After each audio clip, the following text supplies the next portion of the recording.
Sweet Sugar, come in this kitchen. I got something for you. Okay, Grandma, I'm on my way. I knew exactly what it was. Because every night before I go to bed, my grandmother would make me a piece of butter bread out of wheat toast, a little bit of butter, and she cut it into 4 slices for me. It was like the best thing ever to just spend that time at that little blue kitchen table before I went to bed with my grandmother. I remember it was like yesterday. And she would smile at me, and she would say, you can do anything you want to do, Sweet Sugar, because that's what she always called me. Because when I was born, I weighed exactly 5 pounds, like a bag of sugar. So she always called me Sweet Sugar. And I remember growing up, and she just took care of me and my family. She didn't tell us that she loved us a lot, but she showed it in every single thing that she did. And it was just a beautiful childhood growing up. And I remember one day, I was in the room with my mom, and we used to lay in the bed and talk. That was just our thing to do. And I remember the phone rang. It was 10:15 a.m. And I picked up the phone, and I heard my grandmother screaming. And I said, Grandma, calm down. I can't understand anything you're saying. She was 82 at the time. She said, they won't stop calling me. They won't stop calling me. I don't know what's going on. I said, Grandma, what are you talking about? She said, they keep calling me, and I don't know what's going on. And I said, who keeps calling you? She said, some creditors. I've never had bad credit. Mind you, my grandmother was 82 years old. My grandfather always paid every bill she had. Her house had been paid off for 35 years. She didn't have to worry about a thing. Her credit was A1. She never really worked a day in her life except volunteer work, which was what she chose to do. So we didn't quite understand what was going on. So I said, Grandma, give me the number. I'm going to call this person. So I called the person. He ran down to me 4, 5, 6 different bills in my grandmother's name. A car from Nissan, a Walmart bill. My grandmother had never driven to a store in her life. She didn't know how to drive. My grandfather and my mom and her older sister took her everywhere she needed to go. She had a Walmart bill. She had a dealer's charge card. She had a Nissan car in her name. She had a house that she never even lived in her name. And so as this man started to run these charges down to me, and these bills and these creditors down to me, my stomach started to sink deeper and deeper and deeper. And I asked him one key question. What's the address on these bills? He gave me the address. 2, in fact. They were the addresses of my aunt and my cousin. So from that time forth, things got real.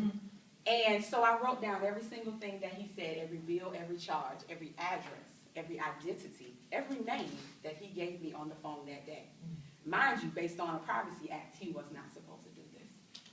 So I turned to my mom with tears in my eyes, and I said, Mom, look at these addresses. Look at this. And automatically I could tell her whole countenance on her face changed, because she knew exactly what was going on. We called my aunt to my house that day. Mind you, my aunt is 17 years older than my mother. She was the only aunt I had. In my opinion, I always looked up to her. She protected me as a child. She had 3 other kids. She had all of this beautiful family around her and seemed to always have more money than everybody else. And so with that, at 22 years old, I confronted my aunt. And I said, what is this? What is this? Explain this to me. I saw a look on her face I'd never seen before. She said, give me that paper. And for the first time, I defied her and said no. And I said, how could you do this to us? How could you do this to Grandma? Are you trying to kill her? Are you trying to kill her? She said, I made a mistake. I made a mistake. And I said, no, you couldn't have made a mistake that cost $50,000. Needless to say, that was in 2003. From that moment on, my family was torn in 2 pieces. We did not talk to my aunt or her children because I was the one that conducted the investigation and prosecuted her and threw her in federal prison for 5 years. So with that being the case, my family was torn. the life that my grandmother knew, as she knew she had one child and one grandchild, me and my mom, and we took care of her from that time on. In 2009, back in Atlanta, I got a phone call one day, and it was my mom on the other end of the phone, and she says, I need you to come home right now. I said, why? She said, because Grandma can't breathe. I said, okay. Felt my heart drop once again to the floor. I boarded a plane that day and went to the ICU unit down the street from my grandmother's house.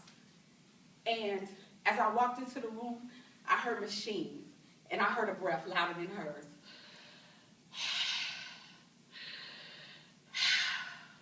My mom told me what happened.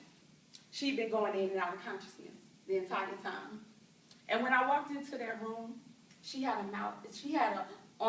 on life support, and she had on an oxygen mask. But when I walked in, she smiled at me. No teeth in her mouth. Tears in her eyes. And she smiled at me. And I saw her lips say, sweet sugar. Sweet sugar. My grandma lay in the hospital bed for 3 months. In and out.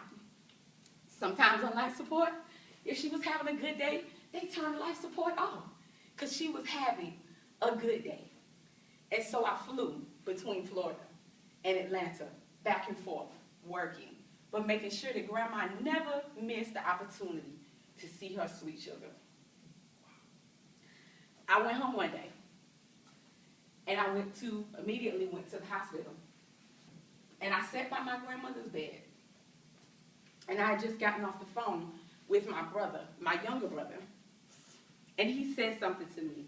He said, and I read this from my book, I don't believe Grandma will leave us until she knows that we are okay with letting her go.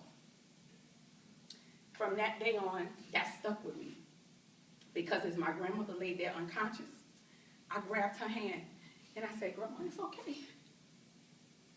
We'll be okay. We'll be all right.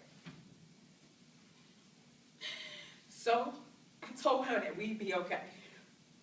I laid my head on the side of her bed, and I felt her hand touch the back of my head.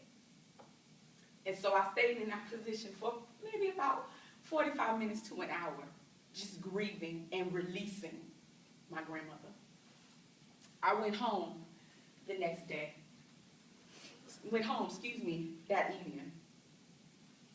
And I came back the next day. My grandmother was sitting up in the bed looking at me.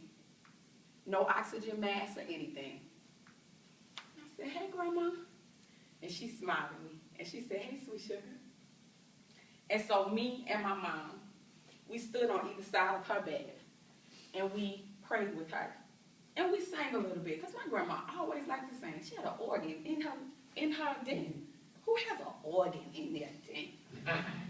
So we started singing. And she looked at me. And I wrote this in my book. Without a divine miracle, she could not live in the condition that she was in, because she could not breathe. She asked me and my mom that day, when am I going home? And she wasn't asking us this question. She was asking God this question. And that was the last day that I ever saw my grandmother alive. That was the last time that I looked at her. She said, when am I going home? And I knew that question wasn't for me. So from that experience, I was able to write the release chapter of my book. Being that she was one of the nearest and dearest to me, I could now give to the world an opportunity and an experience and an example of releasing something that was close to you. And even though my grandmother is not here, her story will always be told as a part of my freedom. It'll always be a part of my journey and my story. And you too can release whatever is holding you back, or whatever you feel like it's just time to let go. Because when you let go, something more beautiful, like your freedom, will emerge. Wow.